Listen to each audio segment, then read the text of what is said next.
Aujourd'hui, je vais vous montrer comment réaliser une jolie bougie au matcha avec un joli dégradé vert. On débute maintenant le tuto en pesant notre cire. Ici, j'ai besoin de 121 grammes que je mets au bain-marie. En attendant, je dispose mon autocollant sur ma mèche que je viens mettre au centre de ma tasse. Une fois que ma cire est bien fondue, je mesure sa température, puis je viens ajouter 13 grammes de fragrance en mélangeant bien. Je la coule ensuite délicatement dans mon contenant pour éviter des quelconques bulles. En attendant que ma cire blanche ne fige, je mets ma deuxième préparation de cire qui représentera notre thé matcha au bain-marie. J'ajoute la fragrance puis le colorant jusqu'à temps que j'ai la couleur souhaitée.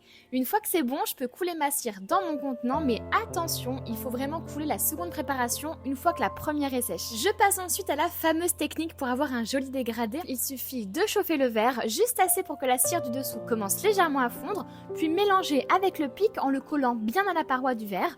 Attention à ne pas laisser le décapeur trop longtemps près du verre, car si toute la cire fond, il n'y aura aucun dégradé. Je viens donc toujours m'assurer avec mon pic que la cire se mélange bien ou non pour savoir quand utiliser le décapeur. Bien entendu, vous faites ça sur tout le contour du verre et c'est vraiment à vous de former, si je puis dire, les effets en faisant des ronds toujours collés au contenant. J'ai voulu rajouter une petite couche de lait sur le dessus et donc j'ai mis 35 grammes de cire au bain-marie en plus. Je coupe ensuite ma mèche et ajoute tout simplement sur le dessus du colorant vert foncé que j'ai écrasé pour en faire une petite poudre qui ressemble au matcha. Et voici le résultat, un joli latte au matcha. Bien sûr, vous pouvez utiliser cette technique pour réaliser des bougies au café ou à n'importe quelle autre senteur qui vous fera plaisir. En tout cas, j'espère que cette vidéo vous aura aidé pour la réalisation de vos bougies boissons. Si c'est le cas, je vous laisse aimer la vidéo, vous abonner et surtout commenter pour nous faire un petit retour.